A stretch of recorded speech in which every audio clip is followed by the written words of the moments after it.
Et je vais vous donner ce consolateur, cet autre consolateur, il vous le donnera afin qu'il demeure éternellement avec vous.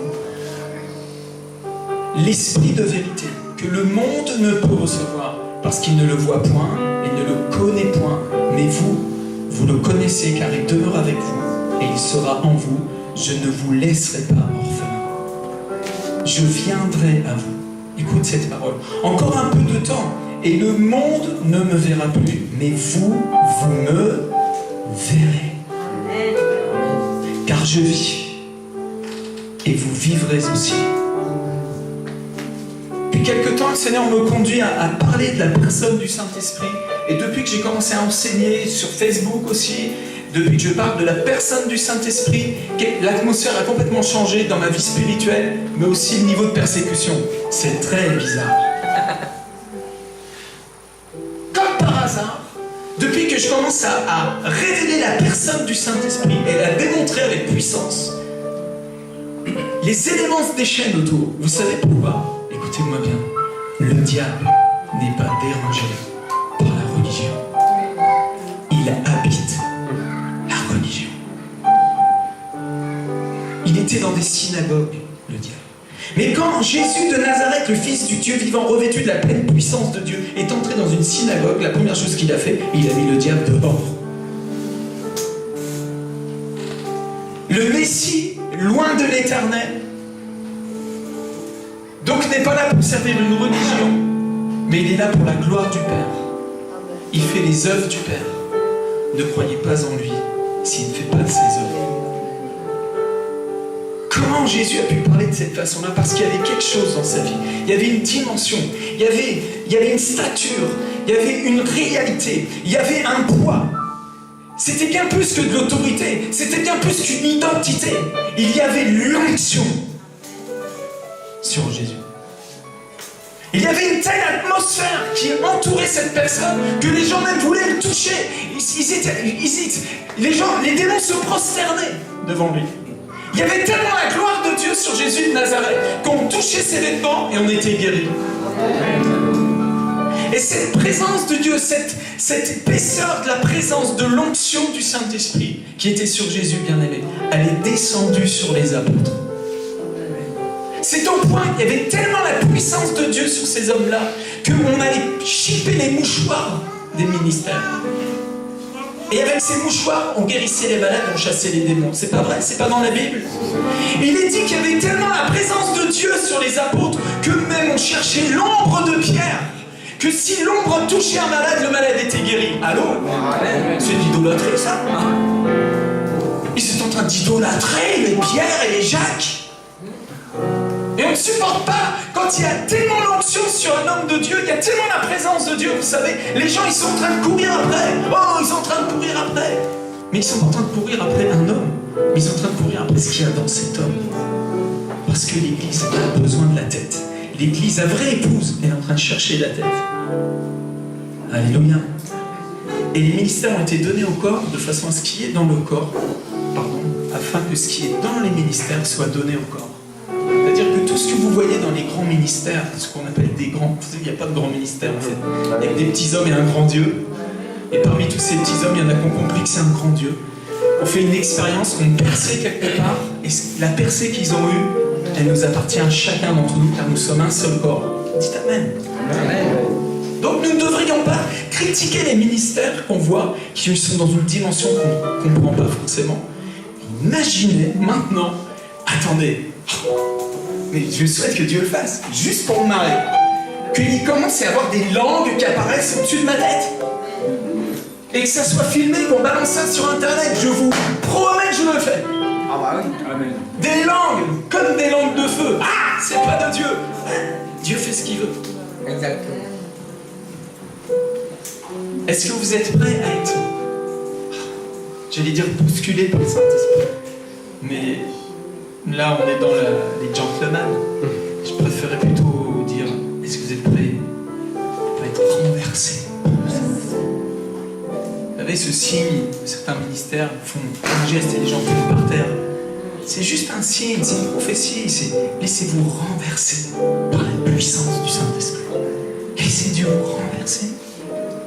laissez Dieu vous retourner, vous bouleverser complètement, qu'il puisse vraiment vous embraser. Frères et sœurs, le Saint-Esprit est la clé du christianisme. Dans toutes les générations. Le Saint-Esprit est une personne. Et il est la clé de notre christianisme. Ce n'est pas des réglementations d'église qui vont faire que le peuple de Dieu va être réveillé et embrasé. Mais c'est de connaître le Saint-Esprit. C'est de l'adorer. Ouvrez la parole de Dieu. Je veux déposer dans ta vie un évangile qui va fonctionner dans tes toilettes, dans ta salle de bain, dans ta chambre à coucher, dans ta cuisine, dans ton salon, dans la cage d'escalier, dans ta voiture, sur ton lieu de travail, dans ta famille, partout où tu vas. Le Seigneur est avec toi. Ce que tu foules de la plante de tes pieds te le donne, si seulement tu marches. Avec la clé que je vais te donner maintenant. Vous la voulez? Vous la voulez vraiment? Vous allez l'attraper alors? Attrapez! Il y a 5 chrétiens réveillés ici. Vous ouvrez dans Jean au chapitre 4. Au chapitre 4. Et il y a toute une discussion entre Jésus et puis une femme qui s'appelle la Samaritaine. Certainement vous connaissez cette histoire. Et au verset 20, Jésus est en train de commencer à l'enseigner. Alors la dame lui dit, nos pères ont adoré sur cette montagne, et vous dites, vous, que le lieu où il faut adorer est à Jérusalem. Vous voyez que son cœur est rempli d'une guerre religieuse. Ah non, c'est là qu'il faut adorer, c'est pas là. Ah, c'est comme ci, c'est pas comme ça. Ah, c'est à cet endroit-là. Et puis, ah non, mais c'est cette église-là. Ça, c'est la vraie église. C'est à cet endroit-là qu'on doit adorer. Vous voyez, ils sont dans une guerre religieuse.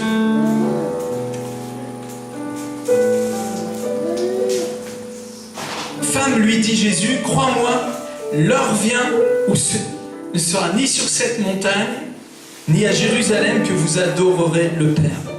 Alors, j'ouvre une parenthèse, on fait un voyage en Israël du 20 au 29 octobre. Si vous n'êtes jamais allé en Israël, vraiment je vous invite à réfléchir. C'est la Toussaint, c'est les vacances. Et vraiment, si vous n'êtes jamais allé en Israël, vraiment faites ce voyage parce que vraiment on vit quelque chose de très fort là-bas. Par contre, ça c'est vrai, c'est réel. Gloire à Dieu. Mais gloire à Dieu qu'on peut adorer le Père n'importe où dans le monde entier. Mais c'est vrai qu'il y a une grâce particulière en Israël. C'est clair et net qu'il y a quelque chose qui vous attend en Israël, du domaine de la révélation de qui est Dieu. Pas forcément d'ailleurs à Jérusalem, à vrai dire. Mais voici ce que Jésus dit. Mais l'heure vient, et elle est déjà venue, où les vrais adorateurs adoreront le Père en esprit et en vérité. Car ce sont là les adorateurs que le Père demande. Dieu est esprit, et il faut que ceux qui l'adorent en esprit et en vérité. Dieu est un esprit. Dieu, c'est un esprit. Et ceux qui l'adorent doivent l'adorer en esprit et en vérité. Qu'est-ce que ça veut dire en esprit et en vérité? En vérité, ça veut dire que Dieu, c'est un esprit de vérité. Amen. Et Jésus lui-même a prié le Père, Père, sanctifie-les dans la vérité, ta parole est la vérité. Et cette parole, elle va nous changer, nous sanctifier. Et nous ne pouvons pas dire que nous adorons Dieu en esprit si nous ne l'adorons pas aussi aligné avec sa parole. Amen. Vous ne pouvez pas me dire par exemple que vous adorez Dieu en esprit et en vérité, et puis que pendant que vous adorez Dieu, vous balancez aussi des prières à Marie, par exemple. Ça, c'est pas en vérité. C'est peut-être en esprit, c'est peut-être très spirituel apparemment, mais c'est pas la vérité. Vous pouvez me dire que vous adorez Dieu en esprit, mais si vous couchez avec des femmes, vous n'êtes pas en train d'adorer Dieu en esprit, vous êtes un menteur, vous êtes dans le péché jusqu'au bout. Et nous avons entendu d'ailleurs ce matin, au travers de l'enseignement de la parole de Dieu, que l'adoration de Caïn nourrit les démons. La fausse adoration, une adoration qui n'est pas une adoration qui est justifiée, qui est sanctifiée, eh bien c'est une adoration qui va nourrir la chair, qui va nourrir le péché, qui va nourrir la religion, qui va nourrir l'ennemi des vrais adorateurs.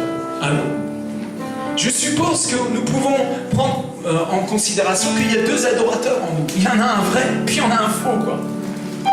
Et puis ça serait bien que le faux il soit mis à mort, qu'il soit crucifié une bonne fois pour toutes, qu'on mette ça dehors et qu'on devienne des adorateurs en esprit et en vérité. Comment je reconnais un faux adorateur? Un faux adorateur, quand tu le reprends sur son péché, il ne va pas se laisser enseigner. On a entendu ce matin de quelle façon l'orphelin ne veut même rien entendre sur son péché. De façon extrêmement prophétique, le Seigneur nous parle. Écoute Israël, tu adoreras le Seigneur ton Dieu.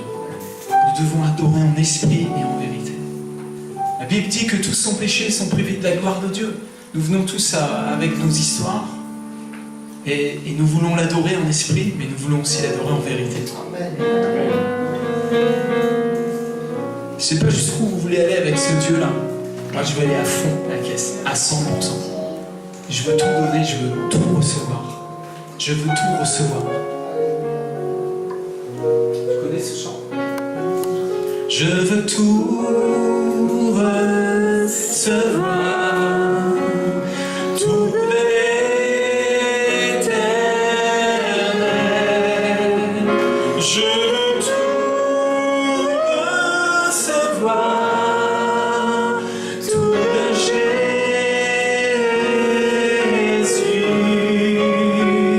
Je veux tout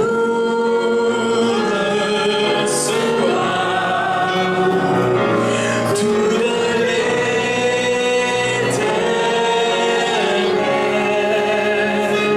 Je veux tout recevoir, tout de Jésus. Il a dit que si on l'aime vraiment, on va garder ses commandements, alors il va prier le Père et il va nous donner un autre consolateur, le Saint-Esprit. Alors je suppose que peut-être vous êtes tous baptisés du Saint-Esprit déjà, et si vous ne l'êtes pas encore, on veut prier pour vous que vous puissiez recevoir ce baptême avec le parler en langue, vraiment la libération des dons spirituels. Mais au-delà du baptême, il y a la communion du Saint-Esprit. Il y a l'intimité, il y a l'amitié avec la personne du Saint-Esprit. Vous ne pouvez pas me dire que vous êtes un chrétien, ami du Saint-Esprit, si vous ne gardez pas les commandements du Seigneur. Et les commandements du Seigneur ne sont pas si pénibles, puisqu'il nous a commandé de nous aimer les uns les autres, et de nous aimer en vérité. Puis il y a un commandement qu'il a donné le Seigneur. Il a dit quoi? Il a dit dimanche, allez à l'église. Il n'a pas dit ça. Il a dit allez, soyez mes témoins. Allez à l'église dimanche, c'est bon. Moi dimanche je suis à l'église. Hein. Mais qu'est-ce qu'il a dit? Il a dit allez, soyez mes témoins. Vous ne pouvez pas me dire que vous êtes un adorateur en esprit, en vérité, si vous n'êtes pas un témoin du Christ. Je pose une question. Quelle est ta stratégie d'évangélisation? Est-ce que tu es un gagneur d'âme? Si tu n'es pas un gagneur d'âme, je ne t'accuse pas. Je te reprends juste avec amour. Repends-toi. Comment on fait pour se repentir? On se met à genoux et on commence à parler avec le plus grand des évangélisateurs qu'il y a sur terre, le Saint-Esprit. Ce Saint-Esprit va faire un impact dans ton cœur. Il va toucher quelque chose au fond de toi qui va faire que l'évangélisation va devenir tellement simple. Qui évangélise régulièrement si vous témoignez? Est-ce que c'est difficile d'évangéliser? C'est facile. Pourquoi? Parce que Dieu l'a mis en toi.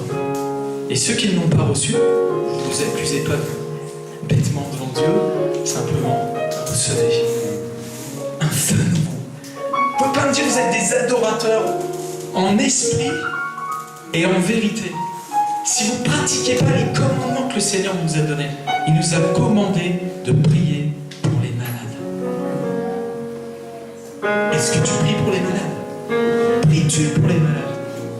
Si tu ne le fais pas, tu es juste en train de te faire voler des grâces du Seigneur. Et le Saint-Esprit, il vient, tu sais, je vois une colombe géante qui descend sur nous. Dieu veut remplir notre vie de son feu d'amour pour les malades. Amen. On t'a fait connaître, ô homme, ce que Dieu attend de toi, c'est que tu marches avec justice, que tu aimes la miséricorde. Allô, allô? Quelqu'un qui aime la miséricorde, il est miséricordieux dans son cœur. Il ne veut pas que son frère soit malade, ni dans son corps, ni dans son âme. Si tu es rempli du Saint-Esprit, si tu es un adorateur en esprit en vérité, tu vas commencer à parler à ton prochain avec vérité. savez, les faux prophètes, ils viennent dans votre vie, ils vous séduisent, ils vous flattent. Ils vont pas vous dire ce que vous avez besoin d'entendre, de peur d'être rejeté par vous savez. Le vrai prophète, lui, il n'en a rien à foutre que tu le rejettes. Ce qu'il veut, c'est t'entendre la vérité et puis que tu sois sauvé. Il veut pas que tu entendes la vérité, que tu saches que c'est lui qui a raison, parce que ça, c'est de l'orgueil. Il veut t'entendre la vérité et que tu sois sauvé parce qu'il aime ton âme plus que notre amitié. C'est comme ça que Jésus a parlé. Parce qu'il était rempli du Saint-Esprit, l'Esprit de vérité. Ce soir, nous voulons recevoir cela. Nous voulons le recevoir lui, afin de devenir des vrais adorateurs. Parce que le Père cherche quoi? Des adorateurs. Non, des vrais adorateurs. Il cherche de vrais adorateurs. Combien vous êtes des patrons ici? Vous avez une entreprise, vous avez des gens à votre service? Il n'y en a pas. On n'aura pas de grosses offrandes alors.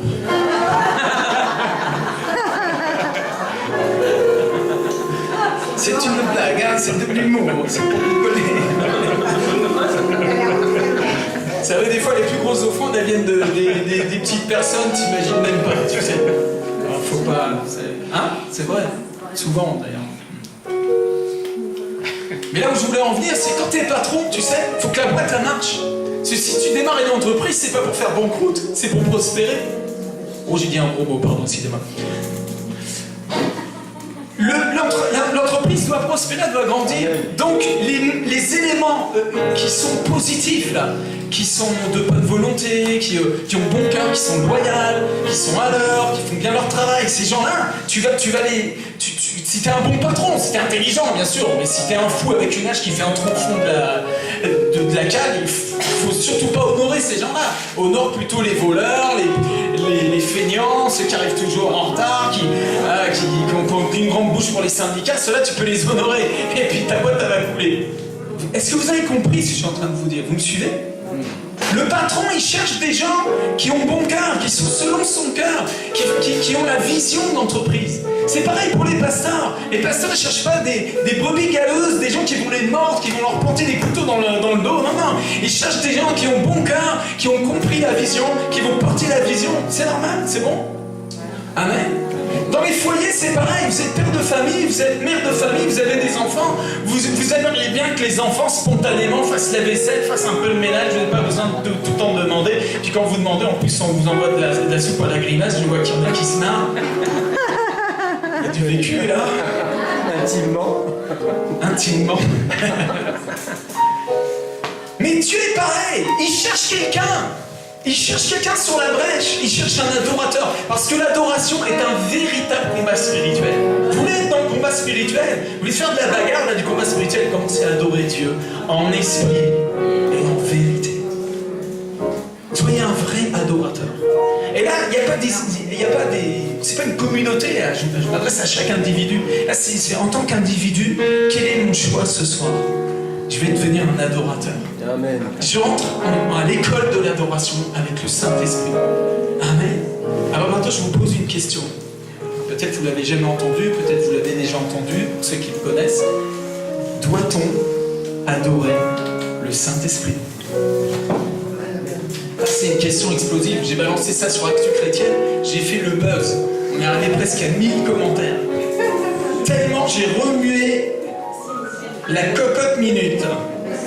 Je ne te dis pas, on en a vu de toutes les couleurs pour ceux qui me suivent. La Trinité, là, on l'a vu dans tous les sens. Alors je vous pose la question, vous avez combien de dieux? Vous en avez 3, vous en avez 1, 2 et demi, ça marche comment là? C'est vraiment de la dynamique. Dès que vous parlez de la personne du Saint-Esprit, tout d'un coup, vous avez toute votre théologie qui commence à être ébranlée. Alléluia. Il y en a plusieurs, ça leur fait là, déjà là. Doit-on adorer le Saint-Esprit? Je vais vous dire une chose, si vous n'adorez pas le Saint-Esprit, vous n'adorez pas Dieu. Parce que Dieu est un esprit. Et il cherche des adorateurs en esprit, en vérité. Excusez-moi, mais Dieu le Père, il a... Parce qu'il y en a, ils croient ça. Alors il y a Dieu le Père, et puis il a un esprit, puis vous avez Jésus. Voilà, c'est Jésus. Alors Jésus-Christ, c'est le Fils de Dieu, ce qu'il a un esprit ou pas, vraiment, je sais, trop compliqué. Puis vous avez le Saint-Esprit. Voilà, il y a le Saint-Esprit. Mais c'est Dieu qu'on adore, c'est le Père. Vous savez, là, vous êtes juste en train d'adorer Dieu avec votre cervelle. Commencez à l'adorer en esprit. quand vous commencez à adorer la personne du Saint-Esprit, vous êtes en train d'adorer le Père. Parce que l'Esprit Saint, c'est l'Esprit du Père. Et lui-même, Jésus nous dit, dans le passage que je vous ai lu, qu'il nous enverra un autre consolateur, et après il dit, je ne vous laisserai pas orphelin, je viendrai à vous. C'est Jésus qui continue à parler, je viendrai à vous. L'Esprit Saint, c'est Jésus qui vient à toi. Où est le Père? Il est dans les cieux. Il remplit l'univers tout entier. Tout l'univers est rempli de la présence du Père.